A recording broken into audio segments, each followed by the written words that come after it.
every time you have a thought,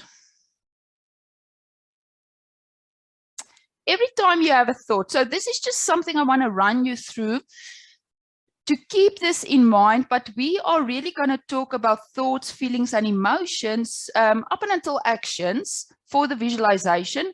But this is an important aspect of the whole process to keep in mind going forward. So the process goes something like this. You have a thought that comes into your mind. Now, this whole process flowing out of this one in terms of how a thought is being created, how do you anchor certain experiences with certain emotions and things like that, that I'm not going to cover today. But just know you as an individual, everybody, all of us, a thought comes into your mind and we choose to respond to that thought based on all the learnings that we've gone through in our life. So we choose to respond to that thought. It kickstarts literally a whole host of chemical reactions, and you start to experience emotions and sensations in your body physically. And that's the important part also to understand today. If you bring up that thought many times, that same thought, but I quickly want to backtrack first to say as well is that for every single experience, every single thought you have, there's what we would sometimes refer to a cocktail of chemicals, a cocktail of a chemical reaction that will happen. That is unique to that experience.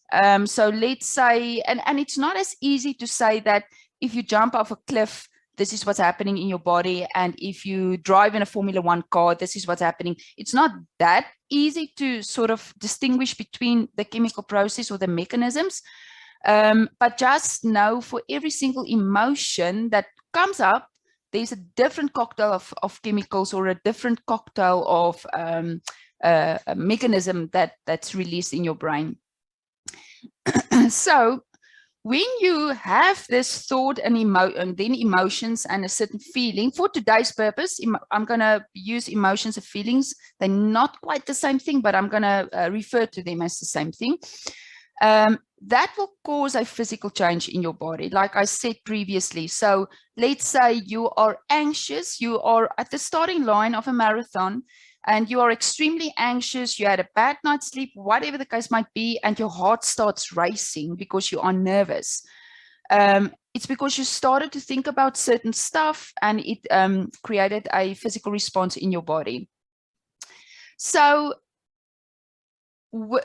if you have that thought and that emotion and feeling that's attached to it many times, I'm not going to cover that so much today, but just know if you have that many times, like the same thing over and over and over, it actually becomes your attitude. So it's that cycle of short-term thoughts and feelings that you experience over and over and over again. And you might have seen this with an individual that had a particular experience and suddenly the attitude changes. If they are persistent with that process and that attitude, and they maintain that short-term attitude long enough, for months, we're now talking about months, it actually becomes their actions and behavior. So now they have certain actions that sort of validate the attitude that they have. And if they do those actions, behaviors, and bad habits long enough, it now becomes their identity. So I want you to see sort of how I thought initially, and it's not as easy as one single thought, it could be, but not necessarily, but how your thoughts actually can create who you are and who the person, like your complete identity, who you are today. Which can be helpful, your thoughts and your behaviors can be helpful, or it can be completely unhelpful, right?